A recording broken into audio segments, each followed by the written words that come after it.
Assalamu alaikum students. How are you? I hope you all will be fine. जो chapter आप पढ़ रहे हैं वो है वायरसेस, बैक्टीरिया एंड साइनोबैक्टीरिया। इसमें जो टॉपिक हमारा चल रहा है वो है बैक्टीरिया से रिलेटेड जो है वो आपको बताया जा रहा था। ठीक है, बैक्टीरिया में प्रीवियस लेक्चर में आपको जो है वो जो है मुख्तलिफ़ किस्म के जो बैक्टीरिया की इम्पोर्टेंस थी उसके बारे में बताया गया था कि यूज़फुल बैक्टीरिया कौन से होते हैं और हमें किस तरह उनसे फ़ायदा पहुंच रहा है। इसके बाद मैंने आपको जो है हार्मफुल बैक्टीरिया से रिलेटेड बताया था कि ये किस तरीके से जो है हमें नुकसानात पहुंचा रहे हैं। ठीक है, ये जो था यानी कि जो पहले के प्रीवियस लेक्चर्स थे इसमें वायरस के बारे में कंप्लीट हो गया, फिर बैक्टीरिया के बारे में। आज जो न्यू टॉपिक आपका स्टार्ट होने जा रहा है वो आपका जो चैप्टर का जो थर्ड टॉपिक था यानी कि साइनोबैक्टीरिया। ठीक है, आज जो हम स्टार्ट करेंगे वो आपका जो टॉपिक है वो है साइनोबैक्टीरिया।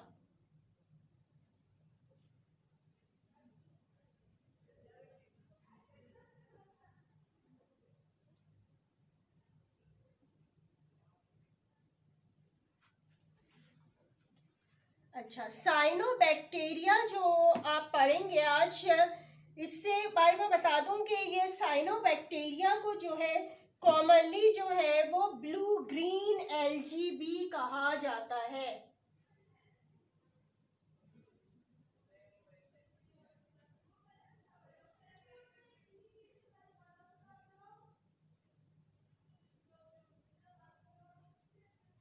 ठीक है, यानी कि ब्लू ग्रीन एल्गी भी जो है वो किसको कहा जा रहा है, साइनोबैक्टीरिया को कॉमनली कहा जाता है। ब्लू ग्रीन एल्गी कह लें या साइनोबैक्टीरिया एक ही बात है।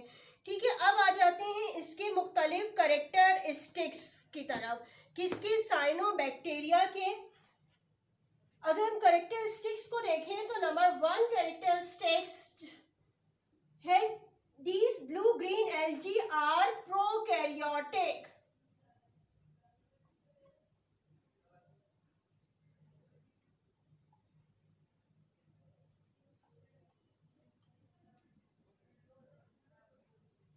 कैसे होते हैं ये, प्रोकैरियोटिक होते हैं। प्रोकैरियोटिक का क्या मतलब है ये आपको मैं पहले भी बता चुकी हूँ कि दो तरीके के जो होते हैं ऑर्गेनिज्म होते हैं, प्रोकैरियोटिक, एक यूकैरियोटिक कहलाते हैं। ठीक है, प्रोकैरियोटिक ऐसे ऑर्गेनिज्म होते हैं जिनमें जो है न्यूक्लियर मेम्ब्रेन यानी कि उनका अगर हम सेल का स्ट्रक्चर देखें तो इनको न्यूक्लियर मेम्ब्रेन जो है प्रेजेंट नहीं होती, एब्सेंट होती है। इसके अलावा मुख्तलिफ कैरेक्टरिस्टिक्स में जो राइबोसोम्स होते हैं वो छोटे होते हैं और स्कैटर्ड हालत में मौजूद होते हैं इनमें। और क्रोमोसोम जो है सिंगल थ्रेड लाइक स्ट्रक्चर में मौजूद होता है, यानी कि ये प्रोकैरियोटिक के मैं जो है कैरेक्टरिस्टिक्स बता रही हूँ। तो यानी कि जो साइनोबैक्टीरिया है वो भी क्या है, प्रोकैरियोटिक है, यानी कि इसका सेल का स्ट्रक्चर भी ऐसा ही होगा जैसे कि प्रोकैरियोटिक ऑर्गेनिज्म के होते हैं। इसके बाद सेकंड देखते हैं इसकी अकरेंस।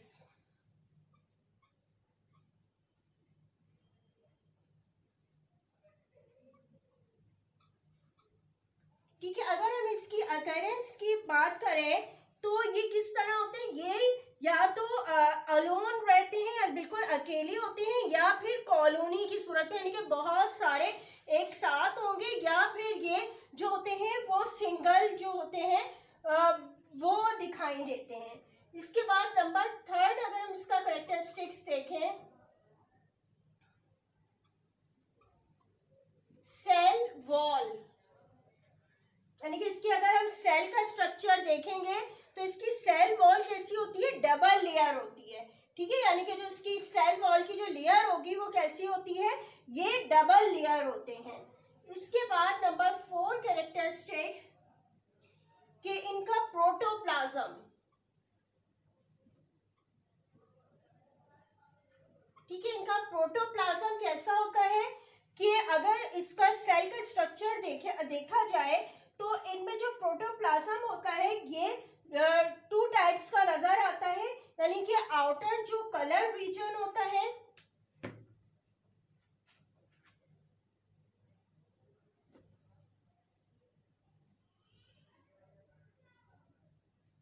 ठीक है, आउटर कलर रीजन, इसको क्या कहा जाता है? इसको कहते हैं क्रोमोप्लाज्म।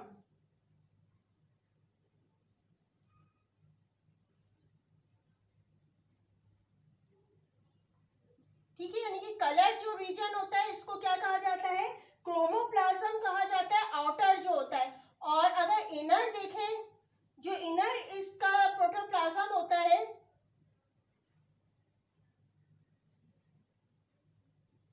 ये कलरलेस रीजन होता है। ठीक है, और इसको क्या कहा जाता है? इसको कहते हैं सेंट्रोप्लाज्म।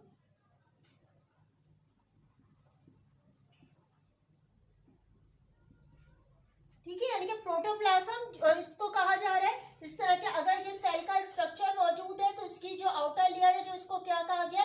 ये डबल लेयर होते हैं। ठीक है, ये डबल लेयर हो गए। और इसके अंदर जो प्रोटोप्लाज्म जेली लाइक मटेरियल जो मौजूद है, इसकी बात करें तो इसका जो आउटर जो होता है कलर रीजन होता है, ये वाला जो है वो कहलाता है क्रोमोप्लाज्म। और जो ये इनर जो होगा, इसका प्रोटोप्लाज्म जो अंदर की तरफ मौजूद होता है, ये कलरलेस होता है, जिसको क्या कहा जाएगा? ये कहा जाएगा सेंट्रोप्लाज्म। ठीक है, ये इसके प्रोटोप्लाज्म से रिलेटेड बताया गया है कि किस तरीके से होता है। अच्छा, इसका अगर हम नेक्स्ट कैरेक्टर देखें, इसके हैबिटेट,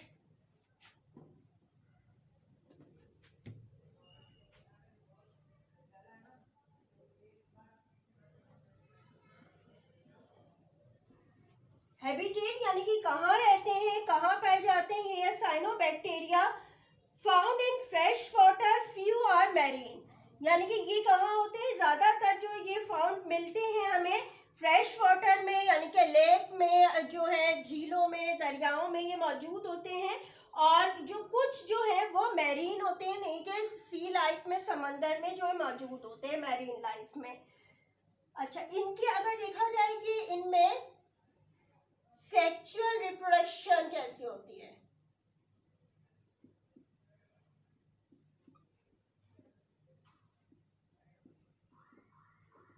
तो इनमें जो है total absent of sexual reproduction, sexual reproduction का प्रोसेस बिल्कुल नहीं होता है इनमें। और कैसा होता है रिप्रोडक्शन? Asexual, asexual reproduction. ठीक है, यानी कि इनमें सिर्फ क्या होता है? ओनली एसेक्सुअल रिप्रोडक्शन होता है, सेक्सुअल रिप्रोडक्शन इनमें मौजूद नहीं होता है। अगर इसकी एग्जाम्पल्स देखें, ठीक है, यानी कि साइनोबैक्टीरिया की एग्जाम्पल, तो कौन कौन सी होती है? इनकी एग्जाम्पल देखें, नॉस्टॉक,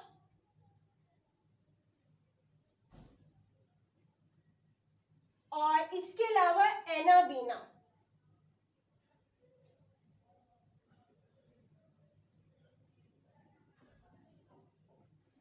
ठीक है, नॉस्टॉक और एनाबीना जो है, एनाबीना, ये इनकी एग्जाम्पल है किसकी? साइनोबैक्टीरिया की। ये जो टॉपिक मैंने आपको करवाया क्या है? साइनोबैक्टीरिया का टॉपिक था, यानी कि उसके मुख्तलिफ जो है कैरेक्टरिस्टिक्स को जो है वो एक्सप्लेन किया गया है कि इनमें किस तरह होते हैं, प्रोकैरियोट होते हैं, इनकी अकरेंस क्या है, कि ये किस तरीके से मिलते हैं कॉलोनी में, सिंगल। और इसके अलावा जो है इनकी सेल वॉल कैसी होती है, प्रोटोप्लाज्म किस तरह का मौजूद होता है, हैबिटेट क्या है, सेक्सुअल रिप्रोडक्शन होती है नहीं, और इसमें जो है सिर्फ और सिर्फ एसेक्सुअल जो है वो रिप्रोडक्शन का प्रोसेस होता है। ठीक है, ये सारे कैरेक्टरिस्टिक्स थे साइनोबैक्टीरिया के। अच्छा, 9th क्लास, अब देखिएगा कि ये जो मैं टॉपिक करवा रही हूँ, अब इसके नॉस्टॉक को एक्सप्लेन करूंगी। ये साइनोबैक्टीरिया की ही एग्जाम्पल है। ठीक है, अभी साइनोबैक्टीरिया की एग्जाम्पल मैंने 2 आपको बताई थी, कौन कौन सी थी? Nostoc and anabaena. ठीक है, उसमें से नॉस्टॉक जो है आपकी बुक में दिया गया है, इसको एक्सप्लेन कर रही हूँ। ठीक है, नॉस्टॉक की सबसे पहले जो मुख्तलिफ कैरेक्टरिस्टिक्स बताए गए, इसमें यहाँ सबसे पहले इसकी टैक्सोनॉमिक पोजीशन बताई गई है।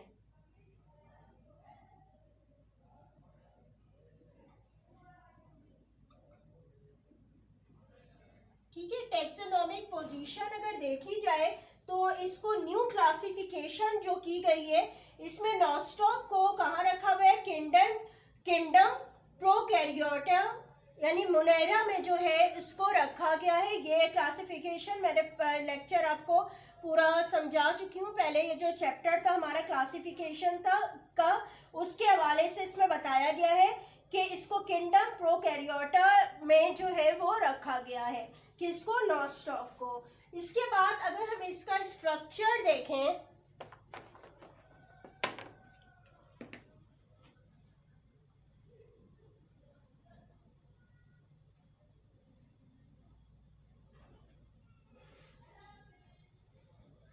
ठीक है, इसके स्ट्रक्चर को अगर हम देखें तो इसमें जो है इसका स्ट्रक्चर में मुख्तलिफ इसके जो है नज़र आएंगे, मुख्तलिफ तरह के जो है इसमें यानी कि फिलामेंट भी मौजूद होते हैं, क्रोमेटिन बॉडी मौजूद होती है। उसको एक एक करके भी एक्सप्लेन कर रही हूँ। यानी कि सबसे पहले अगर हम इसका स्ट्रक्चर देखें तो इसकी जो बॉडी होती है वो कैसी होती है, फिलामेंट होती है।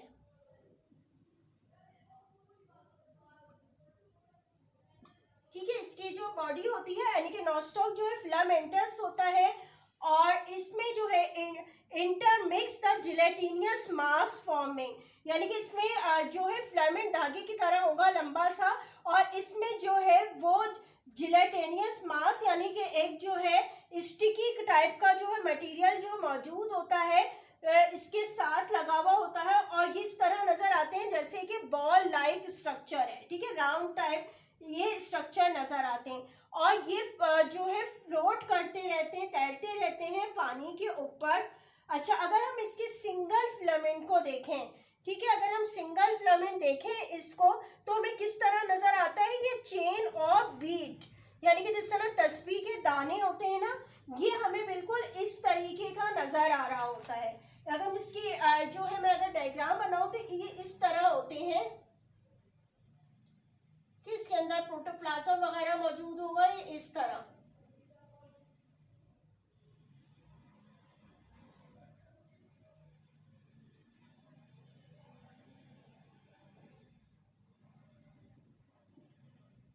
इस तरह फिलामेंट लाइक मौजूद होते हैं, और ये पानी में फ्लोट करते हुए होते हैं, और इसके जो होता है इसमें जिलेटिनियस मास जो बोला गया है इसके पे मौजूद होता है।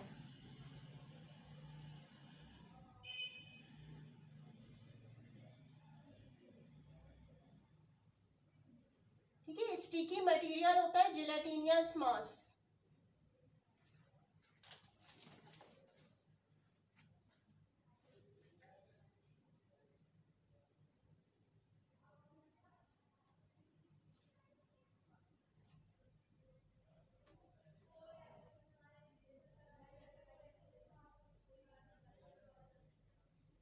या जिलेटिनियस शीट भी कही जा सकती है। जिलेटिनियस मास जो है वो ये वहां पे मौजूद होता है इसके, और जो है ये फिलामेंट पूरा जो इसका इस तरीके से यहाँ पे जो है पूरे इस तरह ये रॉड लाइक इसके लगे हुए होते हैं,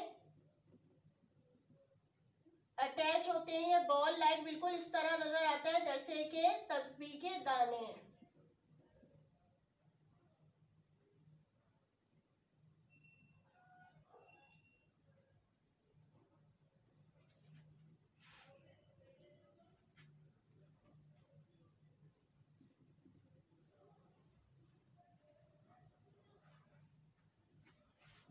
अच्छा, अब इसके बाद इसके जो फिलामेंट है इसको अगर देखें तो इसके आगे की तरफ यानी कि इसका जो स्ट्रक्चर नजर आता है कि इसके जो each cell has a double layer wall, यानी कि जो इसकी अगर हम सेल वॉल देखें तो ये कैसी होती है, डबल लेयर होती है। अभी मैंने साइनोबैक्टीरिया की कैरेक्टरिस्टिक्स बताए तो उसमें भी ये बात बताई थी कि जो होती है सेल वॉल जो होती है डबल लेयर होती है इसकी, और ये आउटर थिकर लेयर जो होती है इस मेड अप ऑफ सेल्यूलोज और मिक्स पेक्टिन, यानी कि जो इसकी लेयर होगी यानी कि जो आउटर डबल लेयर मौजूद होती है जो इसकी आउटर लेयर होती है वो किस चीज से बनी हुई होती है, ये बनी हुई होती है सेल्यूलोज प्लस पेक्टिन। ठीक है, सेल्यूलोज और पेक्टिन की बनी हुई होती है, और जो इनर लेयर होती है ये जो होती है मुकम्मल तौर पर जो बनी होती है वो सिर्फ और सिर्फ सेल्यूलोज की बनी हुई होती है। ठीक है, इनर लेयर सिर्फ सेल्यूलोज की होती है, जो आउटर होती है वो सेल्यूलोज प्लस पेक्टिन की बनी हुई होती है, यानी कि ये डबल लेयर होती है। अच्छा, इसका अगर हम प्रोटोप्लाज्म की बात करें,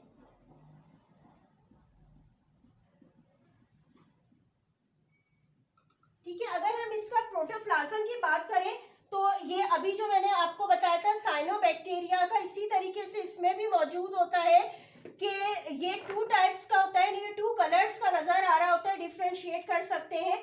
आउटर जो कलर रीजन होता है वो क्रोमोप्लाज्म कहलाता है, यानी कि जिसको प्रोटोप्लाज्म है, जो आउटर जो होता है कलर रीजन होता है ये क्या कहलाता है, इसको हम कहते हैं क्रोमोप्लाज्म।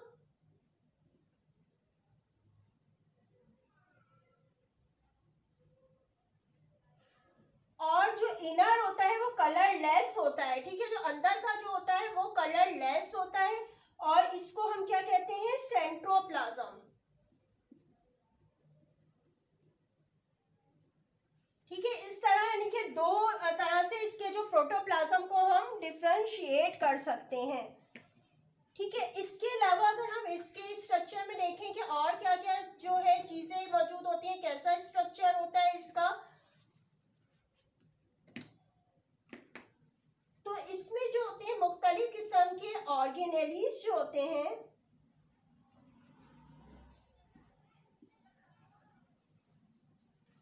जैसे कि endoplasm, reticulum, mitochondria, Golgi body and vacuole, ये जो होते हैं एब्सेंट होते हैं। ठीक है, ये चीजें मौजूद नहीं होती जो कि सेल में कॉमनली सेल में मौजूद होती हैं, लेकिन ये जो है प्रोकैरियोट है इसलिए इसमें ये सारे जो होते हैं मौजूद नहीं होता, लेकिन राइबोसोम, सीडोवैक्यूल और इसके अलावा रिजर्व फूड जो है वो मौजूद होती है।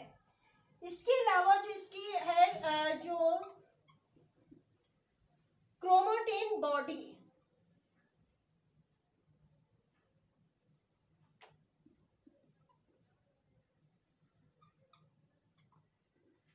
अगर हम इसकी क्रोमैटिन बॉडी देखें यानी कि जो इसका सेंट्रोप्लाज्म है, ठीक है, जो अभी बताया था जो आप होता है इनर जो कलरलेस रीजन जिसको सेंट्रोप्लाज्म कहते हैं, तो ये जो सेंट्रोप्लाज्म का हिस्सा जो होता है इसको क्या भी कहा जाता है, सेंट्रल बॉडी कहा जाता है। ठीक है, और इसमें हेरिडिटी मटेरियल यानी कि डीएनए मौजूद होता है लॉन्ग कॉइल स्ट्रक्चर में, जो कि क्रोमैटिन बॉडी कहलाता है। ठीक है, यानी कि जिसके स्ट्रक्चर का अंदर की तरफ जो है इनर कलरलेस रीजन सेंट्रोप्लाज्म जो मौजूद होता है, इसके अंदर यहाँ पे हेरिडिटी मटेरियल मौजूद होता है, यानी कि इसमें जो हेरिडिटी मटेरियल मौजूद होता है डीएनए का, जिसको हम क्रोमैटिन बॉडी कहते हैं। ठीक है, इसके बाद अगर इसमें देखें और क्या चीज मौजूद होती है, इसमें हीट्रोसिस्ट मौजूद होता है।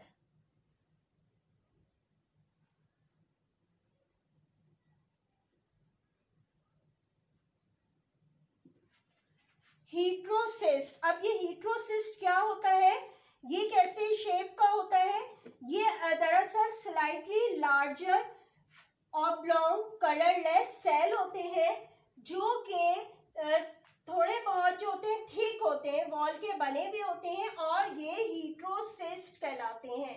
ठीक है, यानी कि सेल के जो मौजूद है यहाँ पे ये वाले जो पोर्शन है इसको कहा गया है हीट्रोसिस्ट।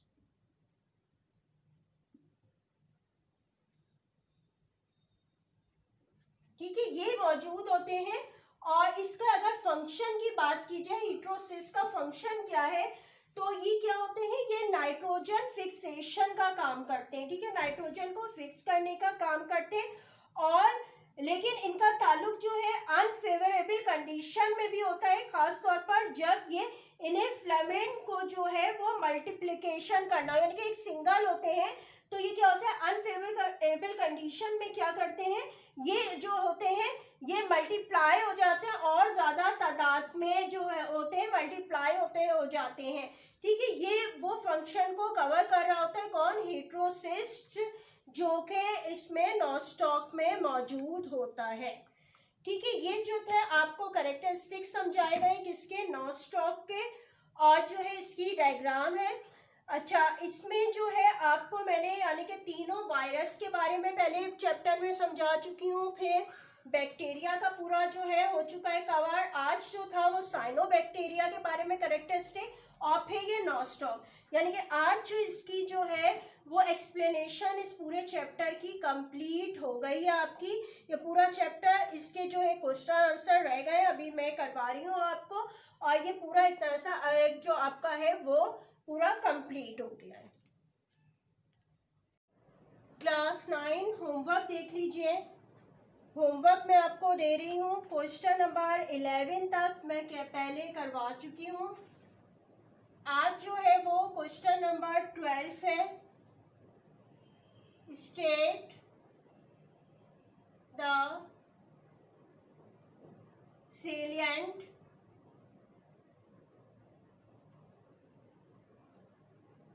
features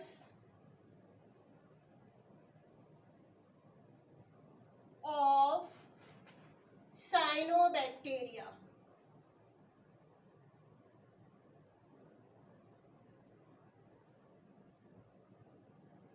ठीक है, ये क्वेश्चन नंबर 12 है। अभी मैं इसका आंसर भी आपको बता दूंगी कहाँ से लिखना है। ठीक है, इसके बाद आ जाइए क्वेश्चन नंबर 13 पे।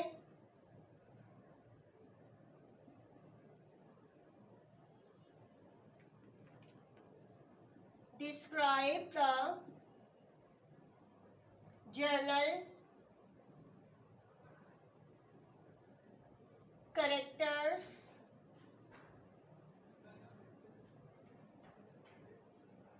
of nostoc, also draw and label diagram।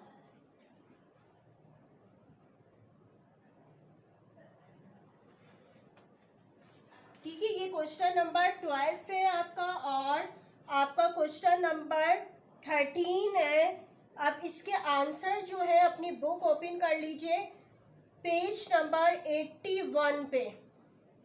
ठीक है, पेज नंबर 81, क्लास 9। अब बुक में देख लीजिए 81 बुक पेज नंबर है आपका। ठीक है, बुक में जो है क्वेश्चन नंबर 12 जो मैंने आपको लिखवाया उसका आंसर है। सबसे पहले आपने क्या करना है, साइनोबैक्टीरिया ब्लू ग्रीन एल्गी की हेडिंग डाल देंगे। इसके बाद नंबर 1 पॉइंट आपने पूरा ये लिखना है, सिर्फ प्रोकैरियोटिक जो है आपने पहले हेडिंग देनी है, फिर ये सेंटेंस पूरा। ठीक है, इसी तरह नंबर 2 में जो हेडिंग होगी वो अकेरेंस होगी, और फिर पूरी ये लाइन लिखिएगा।